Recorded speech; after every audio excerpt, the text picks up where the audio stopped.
মিনতি ঘাড় ঘুরিয়ে দেখল জানলায় কপাল ঠেকিয়ে তনু পিসি ডাকছে।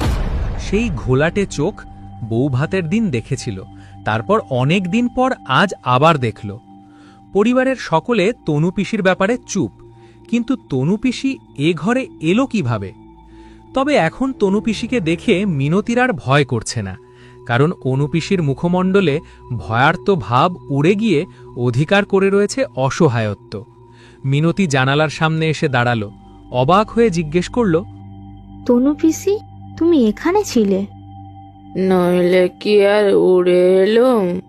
তুই যখন জানালার ওপরে দৃষ্টি গলিয়ে দেখছিলি, আমি তখন জানালার ঠিক পাশেই দাঁড়িয়েছিলুম, তোকে দেখা দিইনি।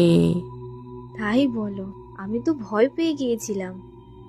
মানুষকে দেখে কেউ ভয় পায় না, ভয় তো পায় শয়তানকে দেখে।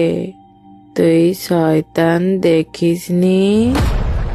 ধুর, তুমি যে কি বলো না! শয়তান দেখতে পাবো কোথায়?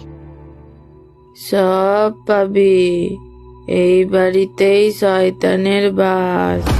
শয়তানদের চোখ মুখ দেখে চিনতে পারিস নে? মিনতির এবার মনে হলো তনু পিসির মাথা সম্পূর্ণ কাজ করে না, পাগলই বলা চলে। তবুও জিজ্ঞেস করল, তুমি এখানে তালাবন্দি হয়ে আছো কেন? ওরা আমাকে বন্দি করে রেখেছে, আর তোকেও রাখবে।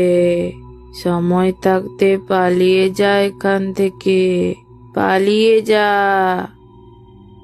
বৌদি, তুমি এখানে কি করছো? মিনতি চমকে উঠল, কে তো কি ডাকছে। মা দেখতে পেলে বকবে তোমায়। এই শরীর নিয়ে সিঁড়ি ভেঙে দোতলায় উঠেছো বলে দাদাও বকা দেবে। চলো এখান থেকে। ওদিকে জানলা দিয়ে হাত বের করে তনু পিসি বলে চলেছে, পালা এখান থেকে, খুব শিগগিরই পালা। তোর ভবিষ্যৎকে ওরা শেষ করে দেবে। আমার কথা শোন, পালিয়ে যা, পালিয়ে যা, এখান থেকে পালিয়ে যা। একতলায় পা দিতেই শাশুড়ি মায়ের সাথে দেখা। বৌমা, তোমাকে কতবার না বলেছি দোতলায় যাবে না একদম? না মা, আমি দোতলাটা বৌদিকে নিয়ে ঘুরতে গিয়েছিলাম। সারাদিন তো ঘরেই থাকি, একটু পায়চারি করলে, এখানে ওখানে ঘুরলে শরীরটাও ভালো লাগবে। শাশুড়িমা কোনো কথা না বলে চলে যায়। মিনতিকে নিজের রুমে পৌঁছে দিয়ে আসে কেতকী। এই ঘটনার 2 মাস পর হঠাৎ একদিন রাতে